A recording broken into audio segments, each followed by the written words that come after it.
थोडंसं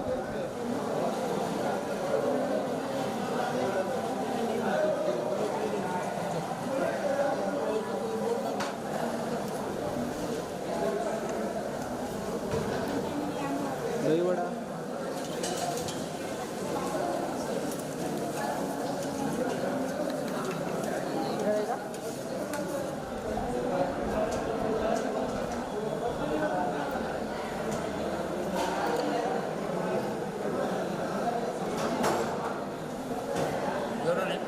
ते आरच जेवतो ना एकलंच राहील ना कार्यक्रम बाहेर लागली हो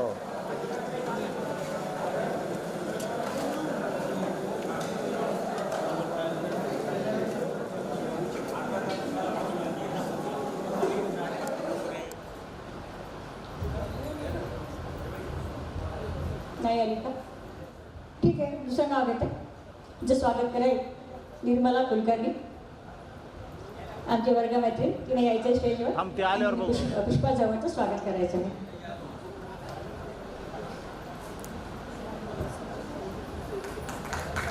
धन्यवाद निर्मला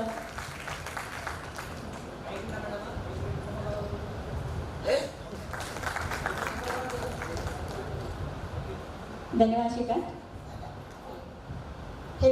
श्रीयुत हेमंत हरळकर कृपया त्यांनी आपल्या मनावर व्यक्त करावं अशी मी त्यांना विनंती करतो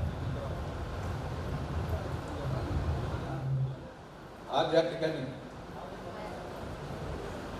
72च्या बॅचचे सर्व विद्यार्थी मित्र हे झाल्यावर बघू आणि मैत्रिणी देऊळी आलेत तुमच्या बहिणी मनोगतासाठी मला पहिल्यांदाच बोलवले मनोगत तर माझं खूप मोठं आहे परंतु सांगायचं किती वेळा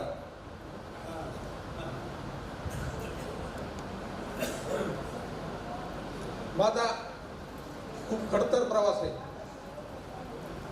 मी मॅट्रिकला नापास झाल्यानंतर 74च्या बॅचला पास झालो आणि नंतर इथं कॉलेजला ऍडमिशन घेतलं मी मॅट्रिकच्या आधी खूप गुंड प्रवृत्तीचा विद्यार्थी होतो मला वाटतं मला मुलींना सगळ्यांना माहिती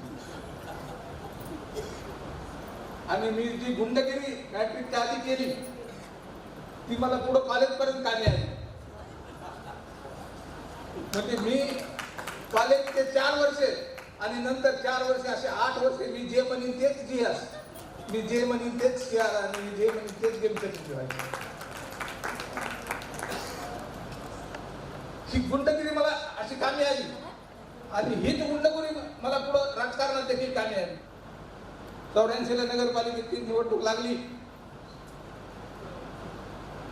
निवडणुकीला मी उभा राहिलो निवडूनही आलो माझ्याबरोबर माझे 6 लोक पक्षाचे आले मी पहिल्यापासून काँग्रेसचं काम करतो आजही काँग्रेसमध्येच आहे बरेच लोक इकडे तिकडे गेलेत आता तुम्ही सगळं पाहत असता सीबीआय ईडी काय भानगडी चालू आहेत पण ते आपल्या मागे काही लागलं नाही तसं आपण काही लफडे केले नाही हे सगळं करीत असताना आमच्या अध्यक्षावर मला आयुष्यात राहण्याची वेळ आली कारण त्यांनी मला धोका दिला होता की मला उपाध्यक्ष करतो म्हणलं होतं पहिल्या टर्मला त्यांनी मला धोका दिला दुसऱ्याला उपाध्यक्ष केलं मी सतत 3 वर्ष झगडत राहिलो 16 जणांचा ग्रुप तयार केला अध्यक्षावर अविश्वास आणला आणि अध्यक्ष दुसरंच करायचं आमचं असं ठरलं होतं परंतु मी ज्याच्यावर अविश्वास आणला त्यांनी मलाच अध्यक्ष म्हणून निवडलं ते म्हणले तूच या शेड्यूलला योग्य आहे ते पहिलं जे तुम्ही नाव ठरवलं ते शेड्यूलसाठी योग्य नाही आणि योगायोगानं मला माझे 5-6 माणसं आणि दुसऱ्या पक्षाचे 3-4 माणसं घेऊन बाहेर जावं लागलं 15 दिवस बाहेर होतो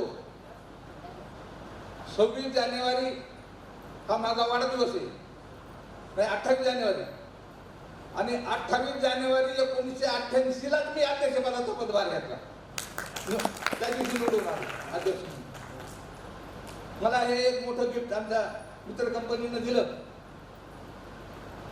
अध्यक्ष झाल्यानंतर मी शेलूचे जे मुख्य होते पहिले श्रीरामजी भांगडिया यांच्या पावलावर पाऊल टाकून शेलूचा वारसा जपण्याचा प्रयत्न केला. शेलूत ज्या काही चांगल्या गोष्टी करता येतील त्या कशा कराव्या ते मी निर्माण करण्याचा प्रयत्न केला. मी एक मोठी गार्डन या ठिकाणी श्रीरामजी भांगडियाच्या नावाने उभी केली होती. शिवाजी महाराजांचा पुतळा आम्ही वैयक्तिक उभा केला. डॉक्टर आंबेडकरांचा पुतळा उभा केला. अण्णाभाऊ साठेचा पुतळा हे वैयक्तिक उभे केले फंडात नसताना. आणि आम्ही ज्यावेळेस नगरपालिका चालवायचो त्यावेळी फंडच नसायचा. आम्हाला नाके चालवावं लागायचे आणि त्या नाक्यात चालू असताना नाक्यातून जे इन्कम होईल त्यातून आम्ही कारभार चालवायचा. आमच्या काळात पूर्वी असं काही नव्हतं की आता जसे फंड यायला लागले. आता फंड येतो 1 कोटी 2 कोटी 10 कोटी. मला वाटतं मागच्या वर्षी 115 कोटीचा फंड आला. आपल्या घोडके साहेबांनीच काम केले. ते शेलूरचे रस्ते चांगले नव्हते, ते रस्ते त्यांनी चांगले करायचं काम केलं. आता मोठ्या प्रमाणात फंड येतो, मोठ्या प्रमाणात भ्रष्टाचारही व्हायला लागला. आमच्या घोडके साहेबाला अनुभव आला. घोडके साहेब म्हणजे तुम्ही कसे टिकले या व्यवसायात काय माहीत. म्हणजे आता काय करता, जे करावं लागतं समाजासाठी ते करावंच लागतं साहेब. आपण काम करीत असताना 1988 ते 1996 मी नगराध्यक्ष होतो आणि पुढं मला उभं राहायचं नव्हतं. ओबीसीला जागा सुटली होती. मग काय करावं पुढं, समाजकारण राजकारणाचा नाद लागलेला. मी एका बँकेची स्थापना केली. 1996 मला लायसन मिळालं आणि 2 फेब्रुवारीला मी पहिली शाखा या ठिकाणी स्थापन केली. बँक स्थापन केल्यानंतर हजारो तरुण ज्यांना रोजगार नव्हता त्यांना व्यवसायासाठी मदत केली. या ठिकाणी खूप असे लोक आहेत की ते आजही माझं नाव घेतात. कारण तुम्ही पाहता सर्वसामान्य लोकांना मोठ्या बँका उभ्या करीत नाही. त्या लोकांना कसं उभं करावं, त्यांना कशी मदत करावी हे मी त्यांना बँकेच्या रूपाने मदत करून दिली. असं करता करता माझ्या 7 शाखा आणि 1 हेड ऑफिस असे 8 ठिकाणी विभागलं असून जवळजवळ 90 कर्मचारी या ठिकाणी काम करतात.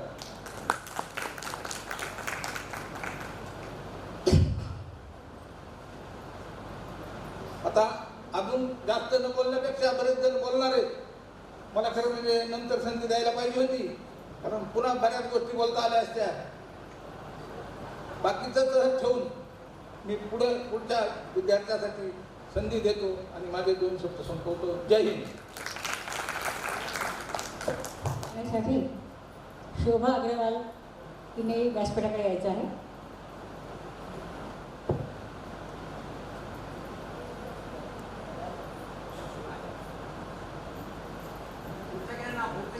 याच्या आता दोन प्रकारचे गुंड असतात. एक सक्रिय काम करणारे, सकारात्मक काम करणारे आणि एक नकारात्मक काम करणारे. पुढचं नाव घेते. त्याला नाही का शोभा अग्रवाल नाही येत का? ओके. उत्तम आवटे.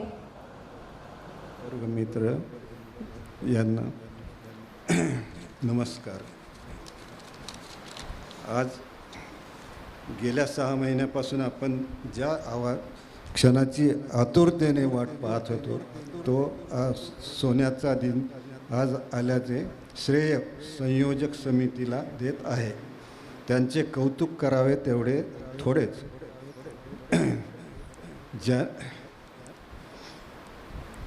ज्यांनी आम्हाला घडविले व स्वतः स्वाभिमानाने आणि सुसंस्कृतपणे पुढे जाण्यास शिकविले त्या माझ्या सर्व आदरणीय गुरुजनास माझा साष्टांग दंडवत. मी माझ्या शाळेचे नाव अभिमानाने सर्वांना सांगतो, कारण तेथूनच पुढे उच्च शिक्षण मिळाले व काय व कसे विद्यार्थी घडवायचे आहे तसेच शिक्षकांचे ध्येय असायचे. माझे पूर्ण शिक्षण या शाळेत झाले, परंतु या शाळेत नाही झाले, परंतु 3 वर्ष शिक्षणाचा भाग्य मला मिळाले. 10वीच्या नंतर नूतन महाविद्यालयात माझे शिक्षण झाले.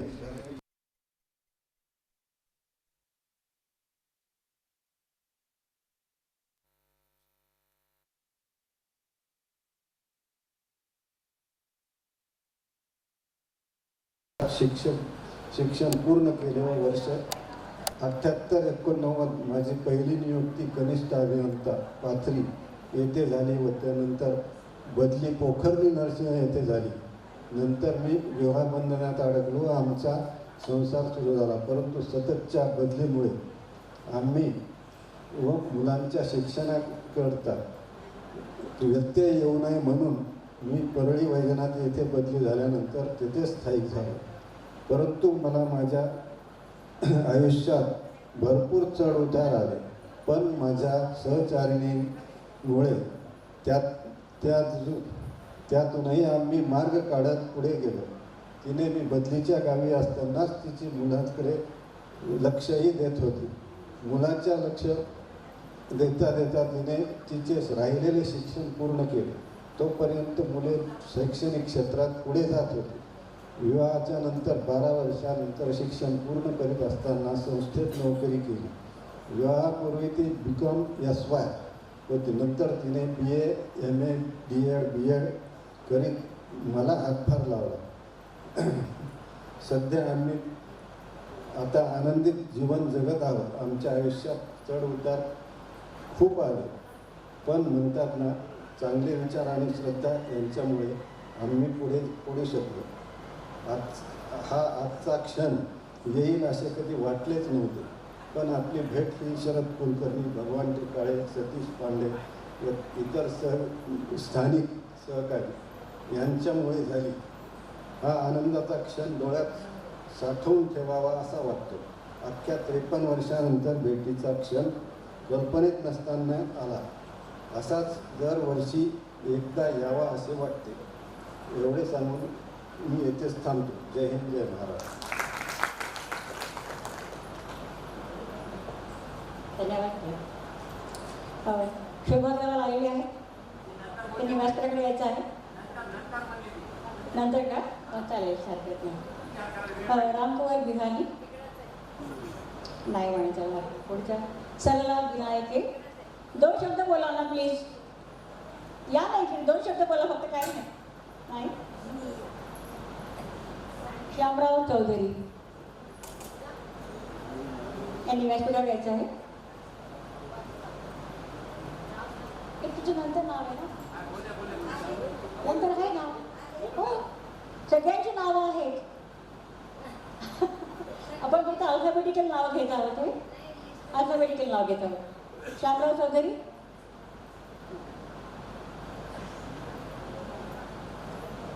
शेषराव चव्हाण,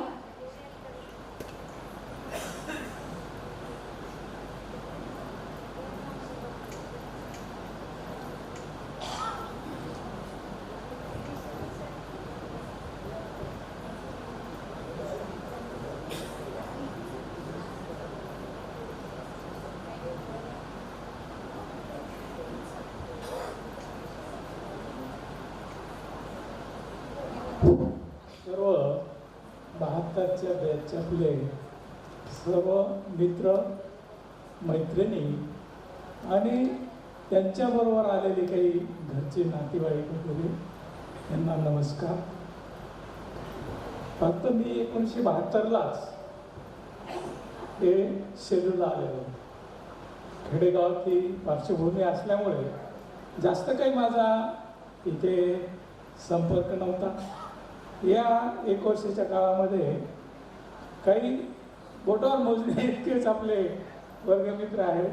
सुमंतराव आहेत, भगवानराव रोडगे आहेत, त्यानंतर मधुकर कवळे आहेत आणि देऊळगाव रत्नाकर देऊळगावकर, तर असे मोजकेच वर्गमित्र आज इथं उपस्थित आहेत.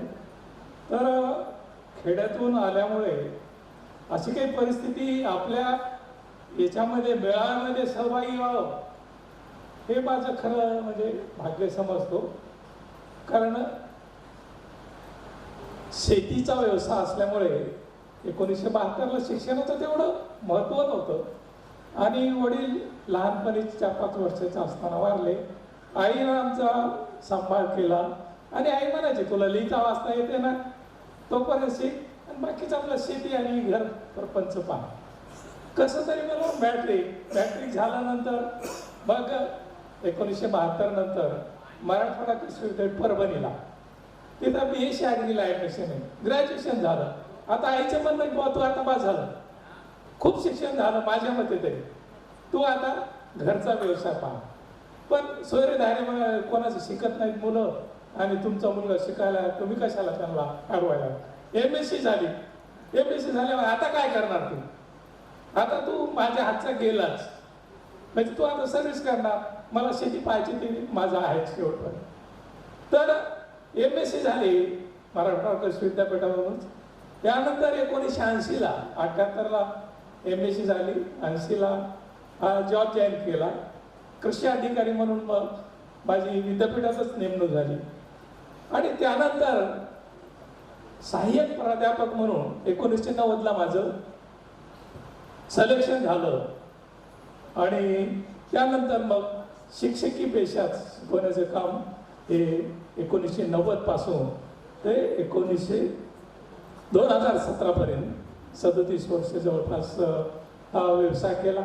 आणि या कालावधीमध्ये आपण काहीतरी शेतकऱ्याचं देणं लागतो, तर शेतकऱ्यासाठी आपल्या परीने काय करता येईल, तर त्यासाठी माझा विषय फळबागशास्त्र हॉर्टिकल्चर होतं. मग शेतकऱ्याच्या दृष्टीने 2 भारतीय द्राक्ष शेती हे 2 पुस्तकं 2 खंडामध्ये जवळपास 850 पेज, 400 सव्वा 400 पेजचे 2 खंडामध्ये हे भारतीय द्राक्ष शेती हे प्रकाशित केलं. ते माझे कुलगुरू आता राऊत पाटील जे आहेत ते कुलगुरू होते, तेही आमच्याच विषयाचे. आम्ही दोघांनी 2 पुस्तकं प्रकाशित केली. त्यानंतर ते मला एवढ्याच थांबायचं नाही, आपल्याला पुन्हा काहीतरी. मग बहुगुणी अंजली लिहिलं शेतकऱ्याच्या दृष्टीनं, तेही प्रकाशित झालं. आणि त्यानंतर आपण शिकवत असताना विद्यार्थ्याला काहीतरी आपण आपल्या ज्ञानाचा उपयोग व्हावा यासाठी 2 इंग्लिशमधले कोर्सची पुस्तकं ही स्पायसेस अँड प्लांटेशन क्रॉप्स आणि फ्रूट प्रोडक्शन ही 2 इंग्लिशमधले पुस्तकं लिहिली. आणि त्यानंतर हळूहळू आता हे तर आपलं रुटीन चालूच आहे. त्यानंतर शेतकऱ्याला थोडंसं प्रत्यक्ष काही फायदा व्हावा त्यासाठी एक आंब्याची जात जे कोकणातला हापूस आहे तसा आम्ही दोघांनी मिळून परभणी हापूस नावाची जात रिलीज केली. आणि त्यानंतर मग थोडं या नोकरीतल्या कामामध्ये थोडंसं लक्ष दुसरीकडे आध्यात्मिक वळण्याचा प्रयत्न केला. आणि 1995 पासून मी स्वामी समर्थ मार्गातून हे महाराजांचं कार्य जनसामान्याचे प्रश्न मानवी आपण ज्याला काय म्हणतो मानवी समस्या निवारण आणि त्याच्यावरती मार्गदर्शन हे जवळपास 30 वर्षापासून मला टाइम कसा पास करावा याची अजिबात म्हणजे हे नाहीये. भरपूर आपल्याला कामं आहेत जनतेचे प्रश्न सोडवण्याचे. तर 1995 पासून मानवी समस्या निवारण हे प्रश्नोत्तरच्या माध्यमातून आपले इथे 2 केंद्र आहेत. स्वामी समर्थाचे महेशनगरला आहे, मारुतीनगरला आहे. आणि महाराष्ट्रात जवळपास 8000 स्वामी समर्थ केंद्र सर्व देशात जवळपास 20 देशामध्ये ऑनलाईन हे महाराजांचं कार्य चालतं. महाराष्ट्रात भारतातले सर्व राज्यामध्ये आपले केंद्र चालू आहे. आणि याच्यावरही लोकांना थोडंसं व्यवस्थित मार्गदर्शन प्रश्नोत्तरच्या माध्यमातून लोकांचे प्रश्न कसे हाताळावे सोडावे त्यासाठी एक 200 पेजचं पुस्तक मानवी समस्या हे लिहून नंतर सध्या आता थोडीशी थकल्यामुळे नाही तर मी पूर्ण महाराष्ट्रामध्ये या कार्यासाठी फिरत होतो. जे काही त्र्यंबकेश्वर नाशिक वगैरे दर महिन्याला आमची मीटिंग असेल तिथं मी जात होतो. परंतु आता 2-3 वर्षापासून रेल्वेला उड्डाणपूल चढणं उतरणं हे होत नाही म्हणून 2 वर्षापासून फक्त परभणीलाच मी मानवी समस्या 6 केंद्र आहेत आमचे परभणीला. तिथे गुरुवार रविवार प्रश्नोत्तर मार्गदर्शनाचं काम करतो. तर हे थोडक्यात आणि जे काही करता येईल मानवाच्या समस्या निवारण्यासाठी त्यासाठी थोडंसं जाणीवपूर्वक आपण प्रयत्न करतो.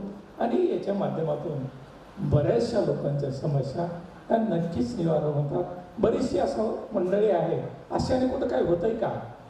अध्यात्माने कुठं लोकांच्या समस्या निवारण होत का? परंतु होतात. हे प्रत्यक्ष आम्ही अनुभवले 30 वर्षापासून. तर बोलण्यासारखं जरी बऱ्याच काही गोष्टी असल्या तरी पण वेळेचे बंधन पाळणं गरजेचं आहे.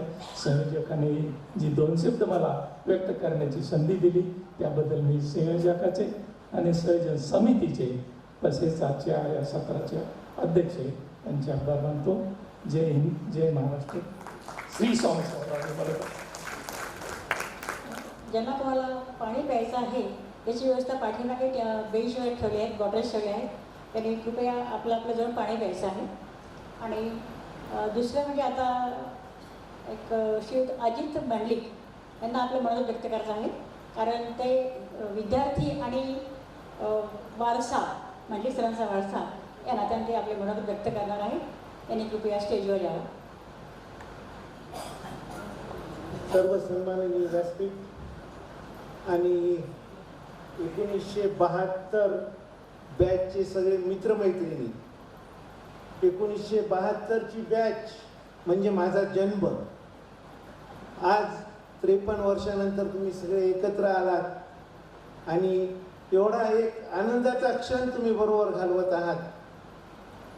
मला म्हणजे सांगायचं म्हणजे मी आधी ताईंनी तर परिचय करूनच दिला. मी अजित मंडलिक, माझं पूर्ण नाव म्हणजे अजित शंकरराव मंडलिक.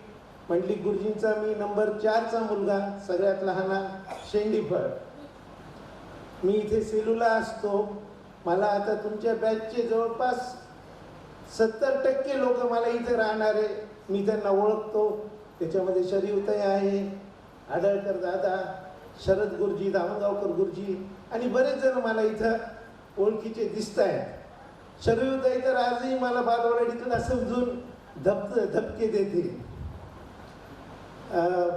हा जो तुम्ही उपक्रम केला त्यातल्या त्यात मला फार बरं याच्यासाठी वाटलं की तुम्ही माझी शिक्षक त्यांचा स्मरणार्थ इथं जे तुम्ही बॅनर लावलं आणि त्या स्मरणार्थ तुम्ही ज्या पंत्या लावल्या आणि त्यांची स्मृती जागृत केली आणि त्यांच्या प्रतिनिधींना इथं बोलवून आम्हाला जो सन्मान दिला त्याबद्दल मी मंडलिक परिवार आणि सर्व माजी शिक्षकांच्या परिवाराच्या वतीने मी ह्या संयोजन समितीचे आभार मानतो. धन्यवाद.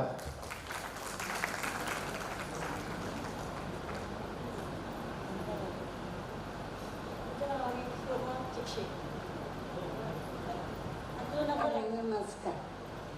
ही जी मंडलिक आहे ते पहिल्यापासूनच आमच्या ओळखीचे. माझी जी आई होती तिचं लहानपणी इथंच गेलं. महारुद्र शास्त्री जोशी यांची ती मुलगी खूप हुशार, खूप हे. आता सध्या ती परभणीला आहे. तर हे मंडलिक हे त्यांची जी बहीण होती दुर्गा, ती माझ्या आईची खूप चांगली मैत्रीण होती. मी नेहमी त्यांच्या घरी जात होते. कोणाबरोबर? माझ्या आईबरोबर.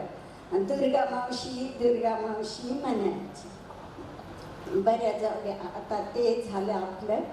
आता मी सांगते, मॅट्रिक तर मी 72ला हे झालं.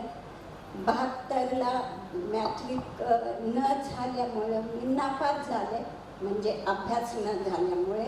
मग त्याच सिलेक्शनला काय केले मी, परभणीच्या नूतनमधून पूर्ण विषय घेऊन सगळे पास झाले. तो दाभाडकर म्हणून माझा आत्याचा मुलगा आहे, त्यानं खूप मला मदत केली. मी सगळे विषय काढले, पास झाले.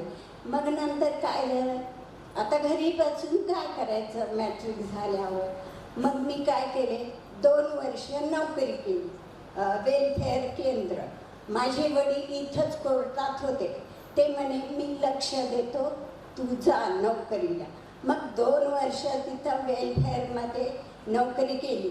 माझी ऑर्डर मुंबईहून निघाली. गायकवाड सर होते त्यावेळेस आमचे, त्यांचाही आवाज खूप चांगला होता. मग ते गाणं बिणं म्हणत होते, मलाही म्हणायला सांगत होते. पण पुढे काय झालं, मग मी नाटकात भाग घेतला. नाटकात भाग घेतल्यावर आमचं डिसेंबरचे जे हे असतात स्पर्धा, ते आमचं नाटक गेलं नांदेडला. मग नांदेडमधून आमचं गाण्यामध्ये तर वन्स मोर मला मिळाला, पण नाटक एवढं काही हे झालं नाही. एवढं सांगून मी माझं भाषण संपवते. धन्यवाद धन्यवाद. खूप छान व्यक्त केलंस मनोगत. पुढचं नाव आहे श्रीकांत दीक्षित. कमिटीचे आणि व्यासपीठाचे नमस्कार करून 2 शब्द. 1972ला आपण सर्व SSCला असताना बरेच आठवणी येतात. ज्या ज्या वेळेला आपल्या वर्गामध्ये सर येत नसायचे, तर त्यावेळेस आपण काय करायचं की जे समजा मॅथमॅटिक्स आहे, 2 मॅथमॅटिक्स असायचे, ते क्लास सर्व विद्यार्थी आपल्या बरोबरीच आहेत, परंतु क्लास घेत असताना एवढे निमूटपणे आणि शांतपणे ऐकून घ्यायचे.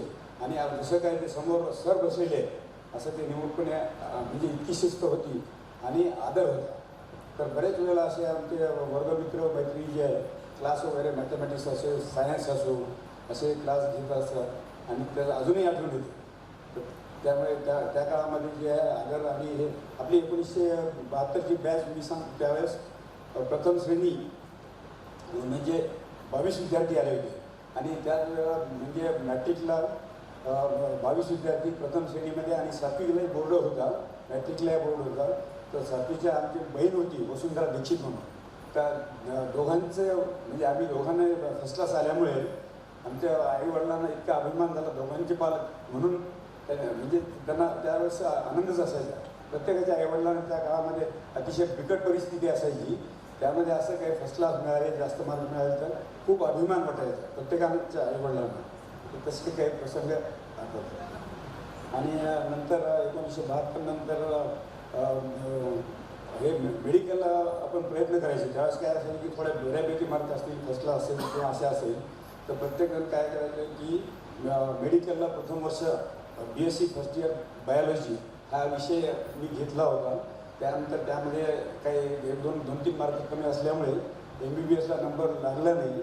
नंतर PUCच्या बेसवर वरंगलला NIT वरंगलला सेलूचा निलंगे करून म्हणून एक आपला मित्र होता. तो NIT वरंगल, आता NIT म्हणतात, पहिला REC वरंगल म्हणायचे, त्या ठिकाणी तो गेलेला असल्यामुळे आता इतक्या दूर, वरंगल म्हणजे आंध्र प्रदेशमध्ये, त्यावेळेस पालक वगैरे सुद्धा मुलांना इतक्या दूर पाठवायचे विचार करायचे. परंतु आमच्या वडिलांची एवढी हिंमत असायची, त्यांनी सांगितलं की काही हरकत नाही. आणि त्यावेळेस पैसा म्हणजे बिलकुल नसायचा. त्यावेळेस म्हणजे पूर्ण 6 महिन्याची जे कॉलेजचं पूर्ण फीस असायची, म्हणजे हॉस्टेलची वगैरे फक्त 1200 रुपये असायचे, परंतु तेवढे सुद्धा नसायचे त्या काळात. आणि आमचे वडील वगैरे म्हणजे सर्वच पालकांची परिस्थिती जेमतेमच असायची. परंतु ते आठवतं, वडिलांनी काय केलं की आपल्या घरी जे ज्वारी वगैरे असते 12-13 क्विंटल, महालक्ष्मीचा दिवस, आणि रिझर्वेशन नसायचं, डायरेक्ट आमच्या वडिलांनी त्या ठिकाणी आमचे मित्रमंडळ वगैरे त्यांना घेऊन तिथे ॲडमिशन दिलं. घरी महालक्ष्मीचा दिवस, आणि ते म्हणजे नाही, ते महत्त्वाचं. आम्ही 5 बहीण भाऊ होतो. तर म्हणजे त्या वडिलांना एवढं म्हणजे शिक्षण कमी होतं, परंतु शिक्षणाकडे त्यांचं म्हणणं की शिक्षण करायचं. त्यांचं शिक्षण कमी असेल तरी शिक्षणाकडे भरपूर करून द्यायची त्यांची इच्छा असायची. आणि योगायोगाने आम्ही सर्वच बहीण भाऊ वगैरे चांगलं उच्च शिक्षित झालो आणि मार्गी आलो. आता दुसरं सांगायचं म्हणजे ड्युटीमध्ये असताना, MSCBमध्ये लागलेलं असताना नांदेडला MSCBमध्ये मी जुनी इंजिनियर म्हणून नांदेडला लागलो. त्यावेळी काय असायचं की आमचे छोटे भाऊ, म्हणजे MSCB नांदेड चौकामध्ये आमचं ऑफिस होतं, छोटे भाऊ अनिल दीक्षित, ते आमच्याकडे नेहमीच यायचे आणि आमच्या ऑफिसमध्ये सुद्धा नेहमी यायचे आणि बाजूच्या खुर्चीवर बसायचे. ते लाईनमन लोकांचे सुद्धा त्यांच्याशी परिचय झाला. परिचय झाल्यानंतर काय झालं की असं बऱ्याच वेळेला आमचं MSCBचं म्हणजे काय आहे की अशी परिस्थिती होती, म्हणजे 24 तास ड्युटीवर. आता इकडची लाईट गेली, त्या गल्लीतली लाईट गेली, आणि दिवाळी आणि दसरा तर आमच्या फॅमिलीसाठी माहितीच नसायचं बिलकुल. दिवाळी दसऱ्याला आम्हाला रात्रभर ड्युटी करावं लागायची. लोकांची दिवाळी म्हणजे आमची म्हणजे लोकांची दिवाळी आहे म्हणजे असं असायचं ते. मग काय झालं, एक वेळेस छोटे भाऊ तिकडे आलेले होते आणि मी काय झालं की दुपारी 2-3 वाजता मीटिंगला म्हणून विद्युत भवन नांदेड या ठिकाणी मोठ्या ऑफिसला गेलो आणि छोटे भाऊ अनायासे आमच्या ऑफिसमध्ये बसले. ते बसल्यानंतर ते करीम म्हणून लाईनमन होते, त्यांच्यासोबत 2-3 लाईनमन वगैरे काही ड्युटी करत कोणाची लाईट बंद वगैरे पाहण्यासाठी गेलेले असताना ते पळत आले. त्यांनी सांगितले की अहो साहेब, म्हणजे आमच्या भावाला उद्देशून, मी तर तिकडे गेलेलो होतो, आम्हाला भावाला उद्देशून, अहो साहेब ते तिकडची लाईट बंद आहे, तिकडे लाईनच्या तारा तुटलेल्या आहेत, आमच्यासोबत लगेच चला. तर ते आमच्या भावाला लक्ष येईल असं काय राहिले. म्हणजे सांगण्याचा अर्थ काय आहे की आमच्या भावाचा आणि माझा जे चेहरा आहे त्यावेळेसपासून इतका साम्य होता की बऱ्याच वेळेला असे घडलेले आहे. लेटेस्ट म्हणजे अजून सांगतो तुम्हाला की आमच्या मुलीचं लग्न 2006मध्ये नांदेडला झालं. ताज हॉटेलमध्ये आमचा साखरपुडा ठेवला होता. साखरकर सर म्हणून यांच्या मुलीचे सर होते, साखरकर सर म्हणून. आणि काय झालं, ते 3 मजली पाटील प्लाझा असल्यामुळे ह्याचा एंगेजमेंटचा प्रोग्राम होता. साखरकर सर आणि आमचे छोटे भाऊ लिफ्टमधून वर जात होते. वर जात असताना ते साखरकर सरांना प्रश्न पडला की हे दीक्षित, म्हणजे साम्य असल्यामुळे ते दीक्षित आहे आपल्याशी का बोलत नाही, म्हणजे आम्ही वर्षभर नेहमी सोबत झाले का बोलत नाही. ते परेशान झाले, कारण त्यांना वाटलं की मुलीच्या लग्नाचं काय टेन्शन आलं किंवा काय. नंतर काय वर आल्यानंतर सर्व बघितल्यानंतर ज्यावेळेस आम्ही दोघं सोबत दिसलो भाऊ आणि मी, मग त्यांच्या लक्षात आलं कसं आहे. हे सांगण्याचा उद्देश हा की आम्ही छोटे भाऊ असं बरेच 3-4 वेळेला घडलेले आमच्या जीवनामध्ये छोटे भाऊ सांगण्याचं. आणि दुसरं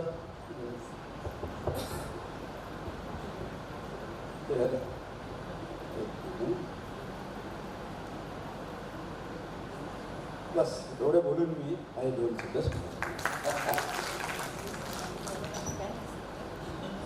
खूप खूप धन्यवाद. मंगल दुरुत्तर.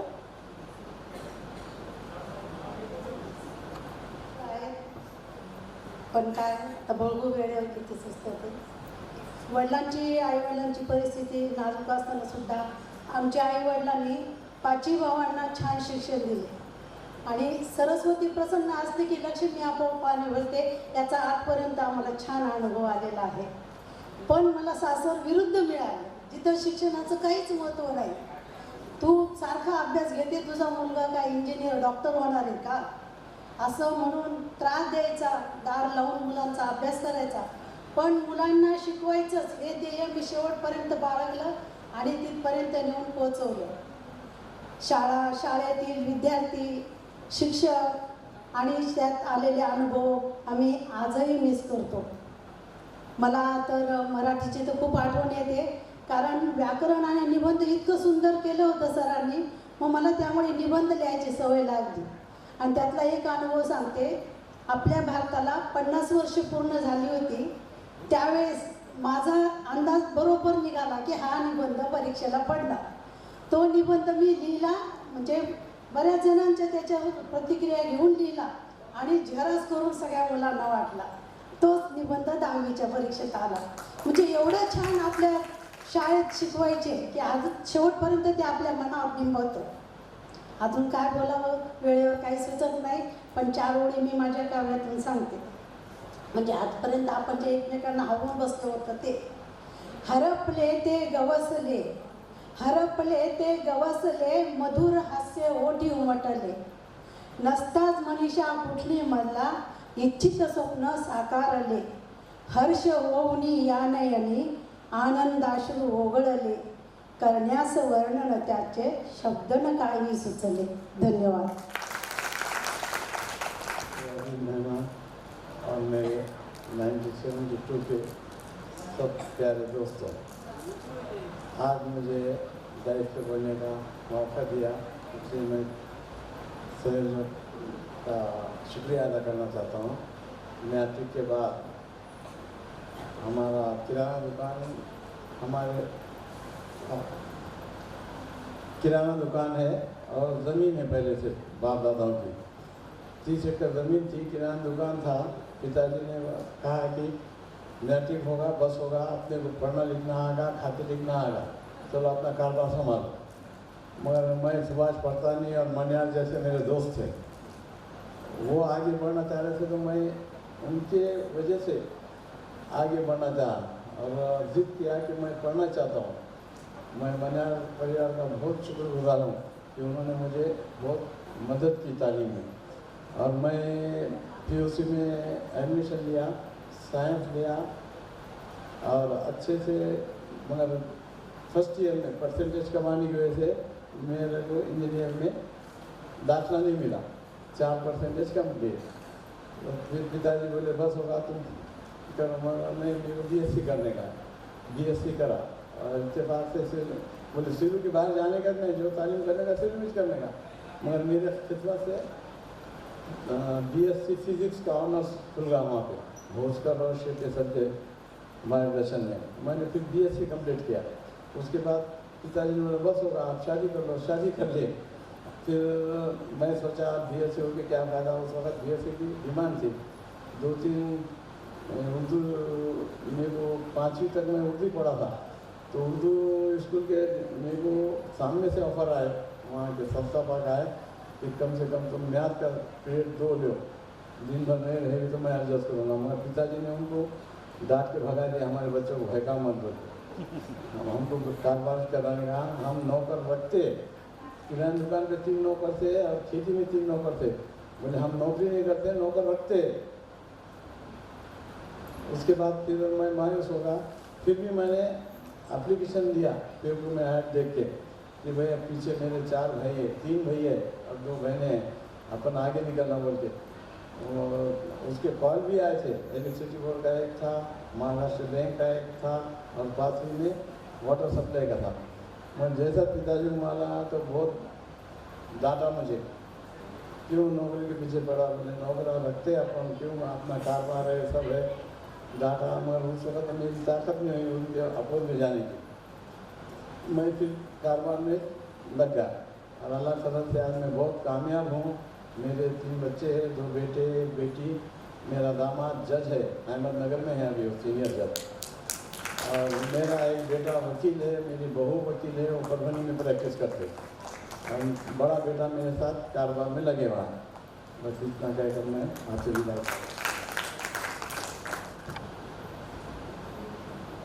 माझा पिंड काही भाषणाचा नाही आहे, पण 2 शब्द बोलून हे करतो. परिस्थिती बेताचीच असल्यामुळे, शिक्षण घेण्यासाठी फार अडचण असल्यामुळे मी दुसऱ्याच्या घरी राहून शिक्षण घेतलेलं आहे. सोनाजीपंत कुलकर्णी गुरुजी त्यांच्या बाजूलाच राहत होते, माझ्या बाजूलाच.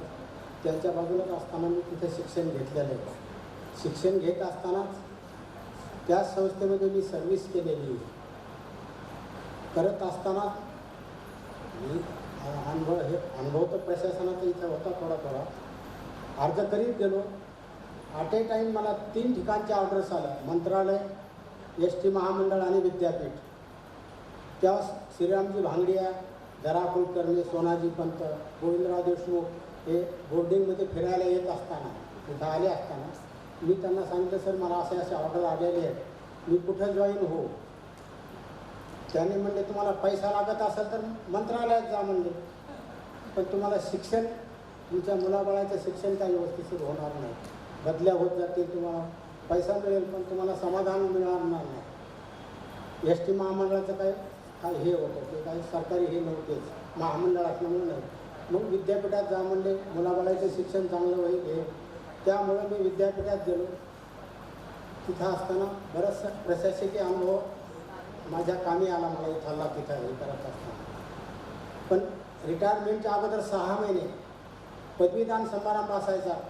विद्यार्थी ग्रॅज्युएट झाल्या, PG झाल्याच्या नंतर डिग्री जे घेतात ना, त्यासाठी एक नियम तयार करायचा होता. कारण कॉन्व्होकेशन झाल्याशिवाय मुलांना डिग्री मिळत नव्हती, त्याला वर्ष लागायचं.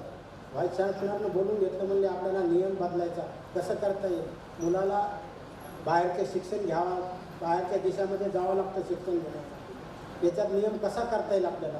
म्हणलं सर मी तुम्हाला टिप्पणी टाकून सांगतो कसं काय.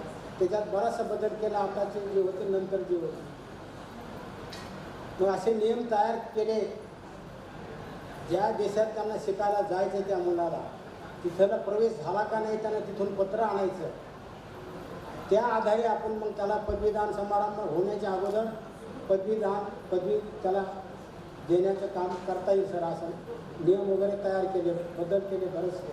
आज तो कायदा अंमलात आहे तिथं. त्याच्या कायद्यात रूपांतर झाल्याच्या नंतर त्यांना आज डिग्री ताबडतोब मिळते मुलाला, जर बाहेरच्या देशात शिक्षणाला जायचं असेल. तसंच डॉक्टर साहेबांनी जे सांगितलं आपल्या आयुष्यामध्ये कसं हे करायचं, तसं तुम्ही दररोज अनुभवतो. मी स्वतः करतो. पण तुम्ही अजून 3 गोष्टी सांगायला पाहिजे होत्या सर. साखर कमी करणे, तेल कमी करणे, मीठ कमी करणे आणि 10% ह्या वयामध्ये आहार कमी करायला सांगायचं. हे मी स्वतः अनुभवतो सर. मी स्वतः हे करतो. एवढं बोलून मी माझं बोलतो.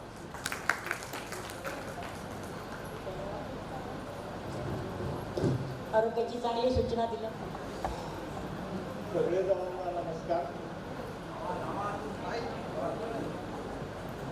सगळ्या जणांना नमस्कार. 1972 नंतर मी डिप्लोमाला ॲडमिशन घेतली. डिप्लोमा केल्यानंतर नशिबाने एअरफोर्समध्ये लागलो. एअरफोर्समध्ये असताना AMI केली, लग्न केलं. त्याच्यानंतर 15 वर्षानंतर मी रिटायर झालो आणि LICमध्ये लागलो.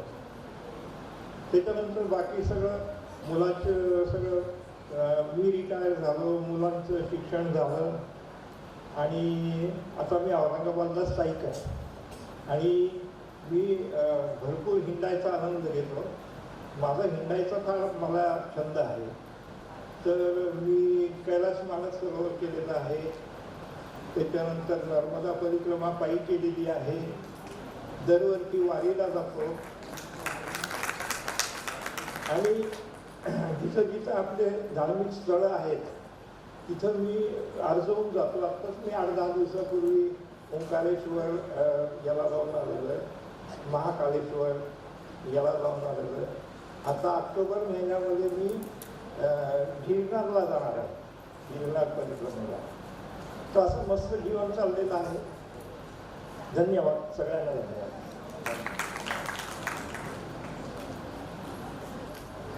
मुलगा कंपनीत बजाज, मुलगी शाळेमध्ये इंग्लिश स्कूलला आणि मी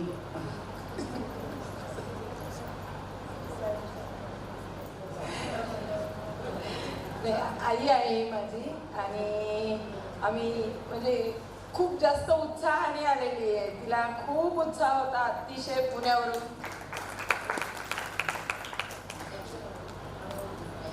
आता गोष्ट सांगतेय, प्रत्येक गोष्टी मला रोज फोन करून सांगते, आज असा मेसेज आला, उद्या तसं झालं, आज हे झालं, उद्या ते झालं. ॲक्च्युली तिचं मागच्या महिन्यात ऑपरेशन झालेलं आहे हार्टचं. त्याच्यामुळे येईल की नाही अशी आम्हाला पण खूप शंका होती, किंवा आणावं की नाही ह्याच्यात पण आम्ही पडलेलो. पण आली ती तिच्या आनंदासाठी. पुण्यावरून काल औरंगाबादला आली, काल औरंगाबादवरून आज आम्ही इथे आलो. इथे 2 घंटे आमची गाडी बंद पडली, आम्हाला उशीर झाला. आम्ही तो प्रोग्राम एन्जॉय नाही करू शकली. पण आम्ही राहणार आहे उद्यापर्यंत. उद्या संध्याकाळपर्यंत मी तिला इथे घेऊन येईन आणि तिच्यासाठी मला खूप छान वाटलं हे सगळं. ती खूप खुश आहे. आमच्या आनंदात तुम्ही भाग घेतला, आम्हाला खूप छान वाटलं. नाहीये इतर हे कार्यक्रम ज्यांनी कोणीही कार्यकर्त्यांनी केले आहेत त्यांचे मी खूप खूप खूप खूप धन्यवाद मानते. कारण की एवढा मोठा परिवार, माझ्या एवढ्या मैत्रिणी मी कधी स्वप्नातही पाहिलं नसतं. तर त्यांनी सगळ्यांनी मला बोलवलं, त्याबद्दल खूप खूप धन्यवाद. मी 2 शब्द बोलू इच्छिते.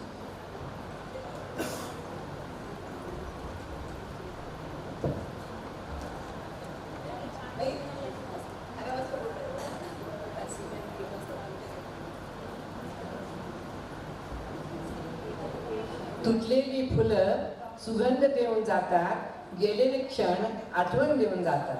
प्रत्येकाचे अंदाज वेगवेगळे आहेत, म्हणून काही माणसं क्षणभर तर काही आयुष्यभर आपल्या आठवणीत राहतात. अशा आठवणी ज्या नेहमी हव्याहव्याशा वाटतात, ती माणसं लांब जातात, पण त्यांच्या आठवणी नेहमी आपल्या मनात आपल्या जवळच असतात. त्या आठवताना ओठावर स्मित येते, त्या आठवणी सुंदर असतात आणि आयुष्यात पुढे जाताना कधीतरी आपण त्या आठवण्यांची खजिन्यांची पेटी उघडून पाहतो. प्रत्येक क्षण आपल्या लक्षात येतात आणि आपल्या डोळ्यासमोर येतात आणि ते अस्तित्व परत आपल्याला जाणवतं. पण जेव्हा आपल्याला आपली माणसं परत भेटतात तेव्हा होणारा आनंद शब्दातून व्यक्त करता येण्यासारखा नसतो. त्या नात्यांची त्या आठवणींची ऊब फक्त मनाला जाणवती. अशाच कितीतरी आठवणींना परत उजाळा देण्यासाठी आज आपण इथे जमलो आहोत आणि ज्यांनी मला इथं बोलवलं आहे आणि हे कार्यक्रम ठेवला आहे त्यांचे मी खूप खूप खूप खूप आभार मानतो. वा वा वा, खूप छान. हां, राधाची मुलगी पण इथे आलेली आहे. अर्चना, ती इथे लातूर मुद्दाम आलेली आहे. तिला पण काही 2 शब्द बोलायचे आहेत, मला व्यक्त करायचं आहे. तिला आमंत्रित करते. माझा अगदी मनपूर्वक नमस्कार. तुम्ही सर्वजण माझ्यासाठी वडीलधारे आहात, कारण माझ्या आईच्या वयाचे आहात. ज्या क्षणाला हे कळालं की इथे काहीतरी गेट टुगेदरची तयारी चालू आहे, त्या क्षणापासून आई अगदी लहान मुलासारखं करत होती. अगं ते माझा ग्रुप बघ ना गं, मला काढून दाखव ना. कारण काय झालं, ती माझ्याकडे लातूरला आली. माझ्या अडचणीमुळे मी तिला माझ्याकडे बोलून घेतलं आणि माझ्यामुळे तिची ही गेट टुगेदरची तयारी काहीतरी खोळंबते की काय, मला जायला मिळणार नाही की काय, अशा विचाराने सुद्धा ती अगदी म्हणजे बेचैन होत होते. पण ज्या क्षणाला पाहिलं, खरंच तिचा इतका उत्साह आहे आणि आपल्यामुळे तिचा हा कार्यक्रम मिस होत आहे. मग तेव्हा अक्षरशः माझ्या नवऱ्याने म्हटलं, आई मी येऊ का तुमच्यासोबत? तर आईला असं वाटलं जावायला मी आणलं तर इथं माझे सगळेजण मित्रमैत्रिणी काय म्हणतील, हसतील मला. म्हटलं अगं तुझं जावई खूप चांगल्या प्रकारे तुला घेऊन जाईल, पण तरी तिची तयारी नाही, मला तूच पाहिजे. मग शेवटी मी माझे काही कार्यक्रम रद्द केले आणि तिच्या या उत्साहासाठी आज आम्ही इथे आलो. खरं मी काही खूप मोठं काम नाही केलं आहे. मला खरं सांगताना अभिमान होतो, आई असावी तर अशी. मी स्वतःला जगातली सर्वात भाग्यवान मुलगी समजते की जिला अशी ही आई मिळालेली आहे.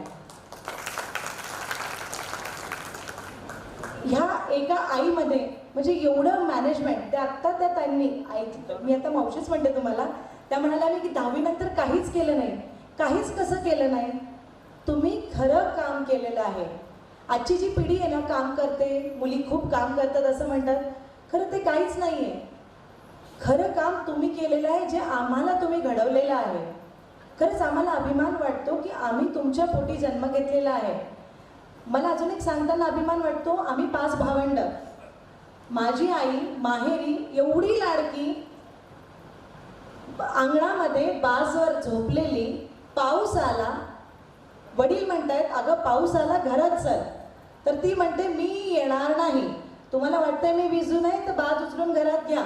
तर चक्क तिच्या आजीने 4 माणसाला बोलून बाज उचलून घरात घेतली, पण तिला भिजू दिलं नाही आणि तिला उठही म्हणली नाही. एवढी लाडकी माझी आई माहेरी, पण 10वी नंतर तिला शिक्षण करायला मिळालं नाही म्हणून रुसून बसलेली. खूप खूप हट्ट केला तरी तिला शिकायला मिळालं नाही. पण तिची ही जिद्द तिथं तिने थांबवली नाही. जरी तिला मिळालं नाही शिकायला, पण तिच्या मनात तो ध्यास होता, माझी लेकरं, माझी अपत्य, मी शिकले नाही तसं होऊ नये, माझी मुलं खूप मोठी शिकून पुढे जावी. म्हणून तिने पहिल्या सुरुवातीपासूनच तळमळीने खूप आमच्या अभ्यासावर काम केलं. तिला जसं तुटकं मुटकं जसं जमत असेल तसं तिने नेहमी आमचा अभ्यास घेतला. आणि सर्वप्रथम माझा सर्वात मोठा भाऊ, ज्याच्या टीचर्सनी 10वीच्या वेळेस तिला चॅलेंज केलं की तुमच्या मुलाला काहीही येत नाही, अगदी ढगोळा आहे, तो 10वीत काही पास होणार नाही, हे आम्ही तुम्हाला चॅलेंज करतो. त्यावेळी ह्या मातेने ते चॅलेंज स्वीकारलं आणि सांगितलं, मॅडम माझा मुलगा फर्स्ट क्लास पास होणार. आणि खरंच माझा भाऊ जो पासही होईल की नाही अशी शंका असताना टीचर्स पेढे घेऊन घरी आलेत, कारण ह्या मातेचा जो विश्वास होता की मी माझ्या मुलाला पास करून दाखवणार. आणि खरंच माझा भाऊ पास झाला आणि टीचर्स पेढे घेऊन 10वीच्या रिझल्टच्या दिवशी पेढे घेऊन आले. आणि तेवढंच नाही तर आज माझा भाऊ CA आहे आणि खूप वेल सेटल्ड आहे आणि खूप चांगलं त्याचं लाईफ चालू आहे. तर हेच मला सांगताना खरंच आनंद होतोय. ही शिदोरी किंवा ही शिकवण इथून तुमच्या या नूतन बालविद्यालयातून ते कुठून तरी ती घेऊन आलेली माझी आई, ती शिदोरी ते तिच्यासोबत ती आयुष्यभर तिने ती ठेवलीच, सोबतच ती पुढे आमच्यापर्यंत आणली आणि तिचे संस्कार अगदी आजपर्यंत तिने आमच्यामध्ये रुजवण्याचा पूर्ण प्रयत्न केला. मी खरंच खूप खूप धन्यवाद देते ह्या संयोजकांचं, आयोजकांचं. मी आज सांगते म्हणजे माझी 98ची बॅच 10वीची, आमच्या शाळेचं गेट टुगेदर अक्षरशः आत्ता 2 वर्षापूर्वी झालं आणि तुमचा हा गेट टुगेदर पाहून मला इतकं छान वाटलं, इतका आनंद झाला. म्हणजे मला सारखं असं वाटत होतं ठीक आहे आम्ही आमच्या पद्धतीने केलं, तुम्ही तुमच्या पद्धतीने केलं, पण मलाच असं वाटत होतं की आमच्याच गेट टुगेदरमध्ये बऱ्याच त्रुटी होत्या की काय.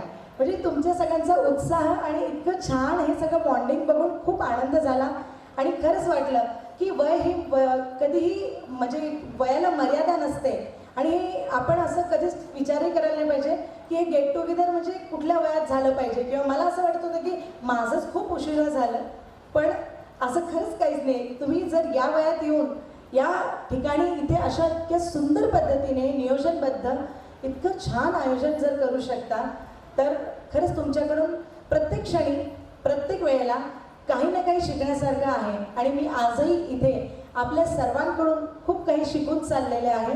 काही कारणास्तव आम्हाला उद्या सकाळी लवकर निघावं लागतं आहे, म्हणून मी म्हणजे काही आईला खास म्हटलं की मला बोलायचं आहे, कारण मला माझ्या मनातलं इथे राहून जाऊ नये. आपल्या सर्वांपर्यंत मला माझ्या मनातल्या भावना पोहोचवायच्या होत्या की खरंच पुन्हा एकदा मला सांगताना आनंद होतो. सेलू हे गाव खूप छोटं आहे, इथे काय असेल, पण आपल्या सर्वांना पाहिल्यावर वाटतं खरंच सेलूसारख्या ठिकाणी इतके छान छान रत्न इथून निघालेले आहेत. त्यावेळेस जर अजून काही शिक्षणाची सोय असती किंवा अजून चांगलं काही तुम्हाला मार्गदर्शन मिळालं असतं तर नक्कीच इथून मोठमोठे व्यक्तिमत्व इथून घडून निघाले असते. पण त्यातल्या त्यात तुम्ही जे आहात त्यात आम्हाला सर्वांना खूप सार्थ अभिमान आहे. जसं मला आईबद्दल आहे तसंच तुमच्या सर्वांबद्दलही इथे भेटून खूप छान वाटत आहे, आनंद होत आहे. म्हणूनच मी जास्त बोलणार नाही. मी ॲक्च्युली शाळा चालवते, माझी लहान मुलांची शाळा आहे, प्री प्रायमरी स्कूल. मी लातूरहून आले, अर्चना सचिन मालू असं माझं नाव आहे. पण मला ते राहवलं नाही गेलं माईक आणि स्टेज आणि माझ्या भावना मला तुमच्यापर्यंत पोहोचवायच्या होत्या. तर पुन्हा एकदा इथे आईसोबत मला येण्याचा हा चान्स मिळाला ते तुमच्यामुळेच. नाही तर मला हसू येत होतं, आई मला कसं घेऊन जाणार आहेस तू आणि मला कसं अलाउ करतील. अगं नाही गं तू चल, तुला यायला सांगितलं आहे खास, तुला स्पेशल इन्व्हिटेशन आहे असं ज्यावेळेस तिने मला सांगितलं तर मला खूप अभिमान वाटला. आणि खरंच इथं येऊन म्हणजे मी माझं वेळ आणि जे दिवस आज माझा ते तुमच्या सगळ्यांसोबत गेला त्याचं मला सार्थक झाल्यासारखं वाटतंय. पुनश्च एकदा आपल्या सर्वांचे मनपूर्वक आभार. Thank you so much. मला इथे येण्याची संधी दिली आणि आज माईकवर बोलण्याची संधी दिली त्याबद्दल संयोजकांचे पुनश्च आभार. थँक्यू. धन्यवाद अर्चना. पुष्पाताईंजवळ तसंच माझे पूर्ण वर्गमित्र मैत्रिणी. तर आज आपण इथे कशाला जमलो काय जमलो हे सगळ्याच माहिती आहे. आणि माझं शिक्षण कसं झालं हे आढळ करणार नाही. हां मी सांगायची बोलायचं भाषण कधी आपण केलेलं नाही. आणि आपण किती हालाकीतून काय कसं जीवन काढलं कसं जगलो हे सगळं पूर्ण स्टोरी आढळ करलं सगळंच माहिती आहे. आणि माझं म्हणजे असं झालं की मी ज्यावेळेस 8-9 महिन्याचा असताना माझे वडील वारले आणि मग आई आणि मामाकडे थांबलेली होती. मामाकडे थांबल्यानंतर 1-1.5 वर्षानंतर आईनं दुसरा घरोबा केला आणि नंतर मला असं म्हणावं लागेल की कोणती सांगती देवाला करणं पांडवर आहे पहिला अशी गत झालेली आपली. आणि त्या तकलिफीमधून आपण सगळं शिक्षण हे ते करायचं. आणि मग एक माहिती आहे तुम्हाला सगळ्याला, आपण शेतकरी येतं दुसऱ्याचे पहिले अवतार मागून आणि लोक शांत होते का एवढी पाळी झालीच पाहिजे. आणि चारा मिळून नाही मिळून पण त्याला वैरण म्हणजे त्याच्या फुटावर मिळून बांधायचे परत. अशा परिस्थितीत आपण सगळं जीवन जगलं. मॅट्रिकच्या नंतर रोडवर मुकदम राहिलो. त्यावेळेस घोडकेचं साहेबाचं ट्रॅक्टर चालू होतं तिथं तिथं मुकदम होतो रोडवर. 2 वर्ष मुकदम केली. 7 वर्ष भवानी कंपनीच्या सतरंजीची एजन्सी केली. यासारखी भरती झालो. आणि पालक वडील नाही म्हणतात ना पालक या नात्याने त्यांनी मला जाऊ दिलं नाही विरोध केला. कारण की माझ्या पाठीमागं माझ्यापेक्षा लहान लहान 3 बहिणी आणि 2 भाऊ होते. त्यांचं शिक्षण त्यांचे लग्न सगळं माझ्यावर काही मला कारभारी करून ठेवलं होतं. त्यामुळं ते सगळं त्या पद्धतीनं झालं. आणि भविष्यात मग समजा अलग काढून दिलं त्यावेळेस शेती हे ते लोकांची सगळं भरपूर केलं. 25 एकर जमीन होती. बैल ढोरं वासरं सगळं काय व्यवस्थित जगलो. आणि त्यांनी एक अचानक आलत काढून दिलं. आलत काढून दिल्यानंतर काय अंगावर जायचं स्वतःच्या अवतावरच होतो. बघ काय ट्रॉझर आणि बनियन. बायकोला घेतलं, एक मुलगा झाला, मुलगी झाली, मुलगा नाही, मुलगा 5वा आहे, मुली 5 आहेत अगोदर, मुलगा 6व्या नंबरला आहे. आणि आलं राहिलं जाऊन कुठंतरी एखाद्याच्या घरी अशा पद्धतीनं जगून सगळं 5 मुलीचे लग्न सगळं हे ते केलं. आणि नंतर परत मुलगा 6वा झाल्यामुळं मग त्याला शिक्षण, त्याचं यांचे लग्न, यांचं सगळं जाणं येणं हे ते. आता ते काय गाडी असते ते तुम्हाला सगळंच माहिती. मुलीचे एकदा लग्न झाल्यानंतर तितक्यावर निपटत नाही सगळं. मुलाला शिक्षण दिलं, मुलाचे शिक्षण झाल्यानंतर तो माझं जे स्वप्न होतं ते त्यानं पूर्ण केलं. तो पोलीसमध्ये लागला. त्याच्यानंतर तो पोलीसमध्ये लागल्यामुळं त्याला बायको पण तशी म्हणजे सर्व्हिसवालीच भेटली, पोलीसवालीच भेटली. आणि दोघं पोलीसमध्ये राहते, समाधानी आहेत, औरंगाबादला राहतो. आणि माझं जीवन असं आहे की मी तर असं परमेश्वराला विनंती करतो की मला ज्या पद्धतीचा मुलगा दिला आणि मला ज्या पद्धतीची सून मिळाली की पांडुरंगाला विनंती करतो मी की तसंच सगळ्याला मिळू दे. कारण की इतकं माझं म्हणजे गंगेमध्ये घडून आले असं मी माझ्या मनात. कारण की मी जिथं राहतो त्या कॅम्पामध्ये, त्या कॉलनीमध्ये पोलीसवाल्याचे असे 5-25 आम्ही सगळे माझ्या वयाचे आम्ही बसत असतो. तिथे महादेवाचं मंदिर आहे त्या पारावर. तर अक्षरशः असे रडून निघून गेले तिथं. काही वेळा तर आम्ही स्वतः 50-50 रुपये करून दिले जेवण. काय करावं पण त्या मुलाची बायको आणि मुलगा ऐकत नाही. आणि ती बाई आमचे कपडे पण धुत नाही, फेकून देते बाजूला, जेवण नाही वेळेवर, अशी म्हणजे अनेक भानगडी. गावाकडे चालू म्हणजे मी निघून आणि 2 नवरा रडून निघून गेले अशी परिस्थिती. पण परमेश्वरानं सद्बुद्धी सगळ्यांना देऊ. कारण ती वेळ प्रत्येकावर येणार आहे. आणि होणाऱ्या त्या इथून पुढच्या मुलींनी पण त्या पद्धतीनं वागायला पाहिजे. आपल्यासाठी आपल्या वडिलांना काय केलं याचा विचार बी करायला पाहिजे. आणि वडिलांना पण किंवा आईनं पण आपण ज्या पद्धतीनं पहिल्यानं वागत होतो ती पद्धत सगळी सोडून द्यायला पाहिजे. आणि आपलं एक नाम केशवा करून पंढरीची वारी, आळंदीची वारी असं काही करायला पाहिजे. एका गावा बिनकामाची नावं अनेकाचे कामं नाही. आता बाकीचे कुठाने तर सोडून द्यावं लागत असते गावामध्ये आणि त्या पद्धतीनं वागायचं. नाहीतर मुलगा ड्युटी करायला, मुलं आपली सायसो घ्यायला म्हणजे जर वडील तिकडून लेझिम खेळत आले तर त्यानं कोणत्या पद्धतीने सत्कार करायचा त्याचा, म्हणजे त्या सुनानं मी कोणत्या पद्धतीने त्याला जेवण वाढायचं. अशा पद्धतीनं कोणी बाबाने आपलं आयुष्य कटलेलं आहे. आता आपलं राहिलं जे आहे तेवढं सुखाने जगायचं आणि आनंदानं त्याचं समारोप घ्यायचा आयुष्याचा आणि खुशीमध्ये निघून जायचं. जय महाराष्ट्र. एवढं धन्यवाद. महादेव कटारे.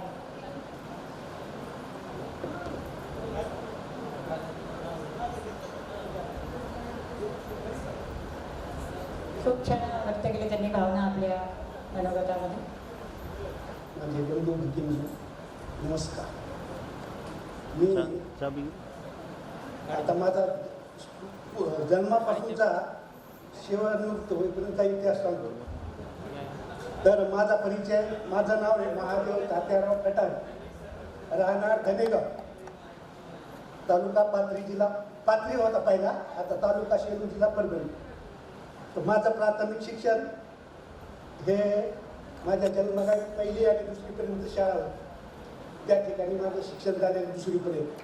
3री के परास केंद्रीय प्राथमिक. परिचय कवळे गुरुजी, आपले कवळे सर, आडळकर सर, आपले मला वाटतं बोराडे साहेब नव्हते ना, परतानी साहेब तर इकडंच होते नूतनलाच. तर माझं शिक्षण 7वीपर्यंत तिथं, 4थीला आणि 7वीला मी मुक्काम केलेला होता. मी नापास झालेलो होतो.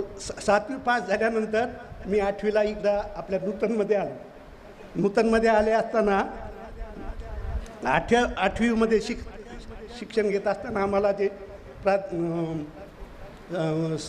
सहशिक्षक म्हणून नाव आठवत नाही मला, सहशिक्षक म्हणून बोराडे सर, हे विज्ञान शिक्षक. इंग्रजीला शिकवायला मधुकरराव सरदेशपांडे, मराठीला शिकणारे आपले डफुरे सर, असे हिंदीला शिकणारे गिरी सर.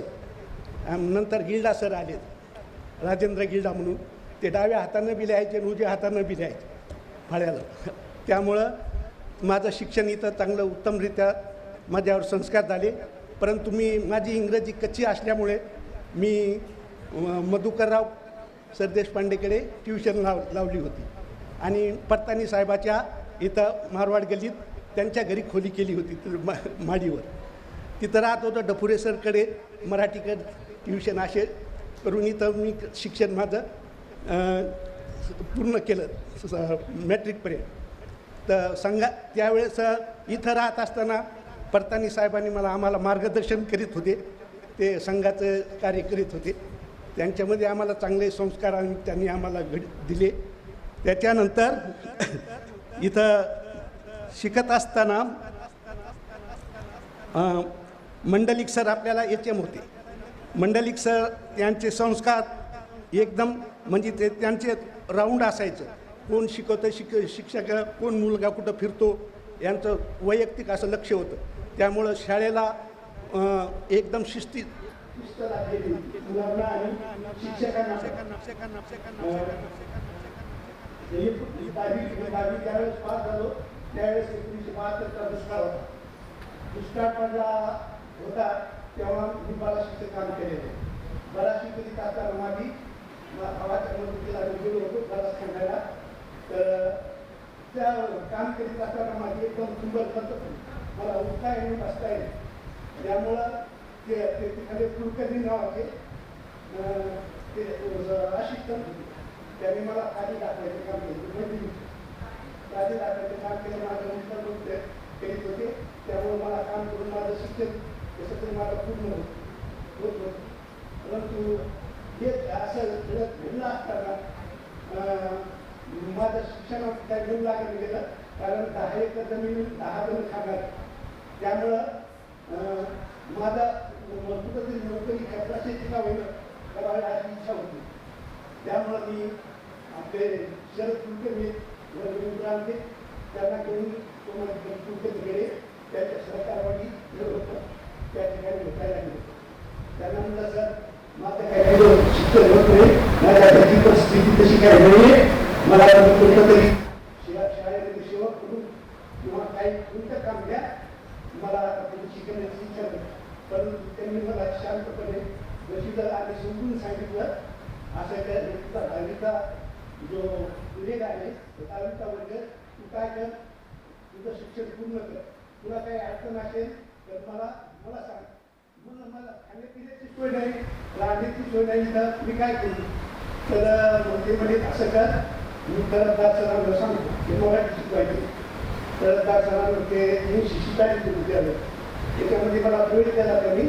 आणि त्यामुळे राहण्याची सोय म्हणजे आता मला तिथं त्यांनी राहण्याची सोय केली. आणि खानावळ म्हणजे आपल्या यशवंत विद्यालय होतं त्या ठिकाणी वसतिगृहाची सोय, खाण्याची आणि राहण्याची सोय केल्यामुळं माझं शिक्षण तसं ते पूर्ण झालं त्या वर्षी. पण माझं शिक्षण कसं तरी नंतर 10वी पास झालं. 10वी पास झाल्यानंतर PUCमध्ये आपल्या कॉलेजला गेलो. त्या कॉलेजमध्ये गेल्यानंतर PUCच्या नंतर मला कॉल आला आहे.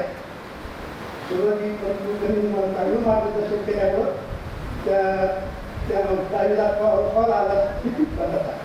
ती शाळा होती आश्रम शाळा म्हणून, आश्रम शाळा रामेश्वरला, ती समाज कल्याण शाळा होती. त्या ठिकाणी माझी निवड झाली. मी पीक म्हणून त्या ठिकाणी जॉईन झालो. पण जॉईन झालो पण जात असताना माझी परिस्थिती अशी होती, जॉईन जात मला कपडे नव्हती, मला जायला पैसे नव्हते, खायला पिण्याची सोय होती, काय करावं म्हणून ती एक अडचण होती. तरी माझ्या गावातील माझ्या मित्राने मला त्याच्या जवानी केली, त्यांनी मला पैशाची सोय केली. आणि आता मला तिथं जाण्यासाठी मला एक नोकरी समजत होता. त्या समजुतामध्ये तवा, दुधाचा डबा, मीठ, मिरची हे बसल असं माझ्या आईनं शेताने करून इकडून तिकडून मागून माझी बोलवण केली आणि मला वाटलं लावलं. पण ज्यावेळेस मी ते माझ्या दुधाचं घरा घेऊन मी डोक्यावर घेऊन रामेश्वर तांड्याला गेलो, त्यावेळेस माझी शहरामधून बाहेर काढण्याची पहिलीच वेळ होती. त्या रामेश्वर तांड्याला हे गाव डोंगरामध्ये कळमनुरी तालुक्यात, त्या ठिकाणी एसटीची सोय होती. परंतु त्या गावातमध्ये एसटी जात नव्हती, कारण तो डोंगर जाण्याचा रस्ता होता. तर वारंगा फाट्यावर तिथं उतरायचं, तिथं उतरलो मी, तर वाहतून मला खंतवर्त झालं. मी पश्चिमेकडे जायच्या आधी पूर्वेकडे दांडा निघालो. दांडा विचारायला लागलो. दांडात मी पूर्वेकडे जातो. दांडा तर इकडं म्हणजे पश्चिमेकडे, इकडे म्हणे 8 किलोमीटर. मग मी तिकडं तांड्याला पोहोचलो कसं तरी. आता तिथं मग राहण्याची सोय नाही. राहण्यात तांड्याला अगोदर ते बंजारा लोक कुळाचे घर लाकडाचे आपले हे करायचे, त्याला सारवायचे आणि त्यांनी त्याच्यावर 3 पत्र टाकून राहायचे. प्रत्येकाला स्वतःचीच राहायची व्यवस्था नाही. तिथं शाळा होती ती गावापासून थोडा अंतरावर होती. तर राहण्याची सोय गावामध्ये केली. एक जण आपले सांगायचे म्हणजे डॉक्टर सुभाष राठोड, त्यांची सासरवाडी, त्यांच्या सासरवाडीमधून एक त्यांचं 4 पत्राची रूम होती तिथं. 3च पत्र टाकलेले, एक पत्र उघडं आणि त्याच्यामध्ये गोठ्यामध्ये वासरू बांधलेलं गाईचं. त्यामुळे आता त्या ठिकाणी मला राहण्याची सोय केली. माझी पेटी मी तिथं ठेवली. संध्याकाळी दिवसा मी स्वयंपाक करायचो, संध्याकाळी पेटी उचलून याडीच्या घरात नेऊन ठेवायची. याडीमध्ये वयस्क स्त्रीला याडी म्हणायचे. पण आता ही कल्पना ही कशी याडी म्हणत असताना मी शिकत असताना तिथं आता मला बंजारा भाषा काही यायची नाही. बंजारा भाषा बोलाय 6 महिने प्रयत्न केला. पण ज्या वेळेस मी बोलण्याची सुरुवात केली, याडी म्हणत असते म्हणजे आईला याडी म्हणतात. मग वडिलाला याडा म्हणत असते. याडा मी याडीला याडी म्हणून तुमचे याडा कुठे? अरे म्हणजे याडी याडा काय म्हणायला?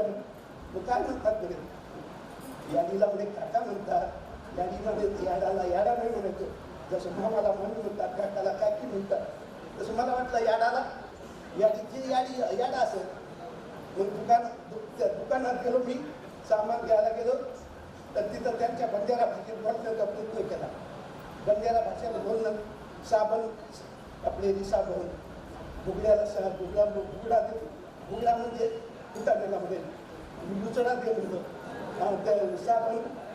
साबणेला दिलेली साबण, कपड्याला कपड्याची जी साबण आहे त्याला कपड्याची साबण आणि अंगाच्या साबणेला दिलेली मी अंगेली साबण दे म्हणतो. मास्तर तू काय पिळवलं तर काय येईल असं मग मला याने म्हटली.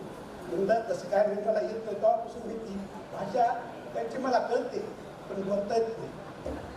तर सांगायचं म्हणजे काय, असं करीत असताना मी तिथं मीटिंग पदावरून 3 डिपार्टमेंटमध्ये काम केलं.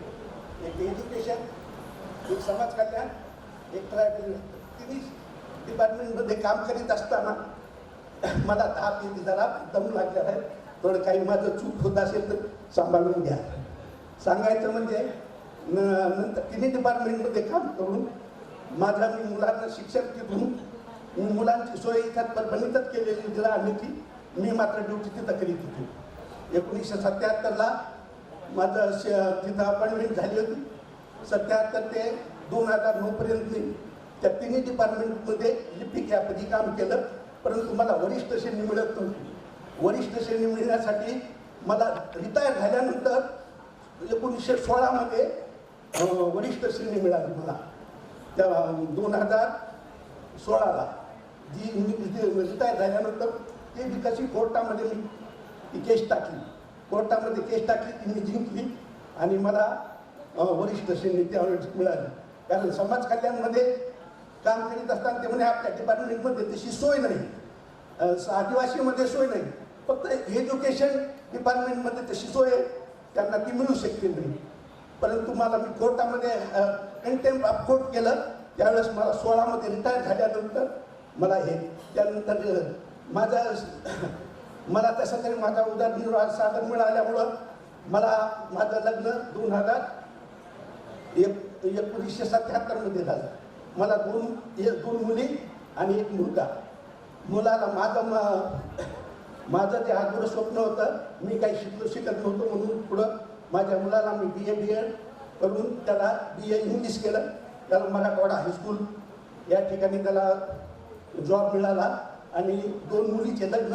एक मोठी मुलगी आहे ती BA ती डॉक्टर गजानन राठोड म्हणून परभणीत त्यांचं डॉक्टर आहे, BAMS डॉक्टर गजानन शिंदे. ते त्यांना ती गेलेली मुलगी. आणि ही तली मुलगी वासुदेवराव थोरे हे गिरदावर रिटायर झालेत. त्यांच्या मुलाला गणेश थोरे यांना ती लहान मुलगी BHMS, त्यांचा मुलगा पण BHMS, आम्ही दोघं एकाच गावचे. त्यामुळे त्यांनी मला समजून घेतला आणि माझी मुलगी पदरात घेऊन आज त्या मुलीला 2 मुलं आहेत, मोठ्या मुलाला 2 मुलं आहेत. मग अशा रीतीने माझं सर्व काही व्यवस्थित पार पडलं. त्यामुळं मी आनंदात आहे. असं सर्वांना सुख मिळो हीच माझी प्रार्थना देवा. जय हिंद, जय महाराष्ट्र.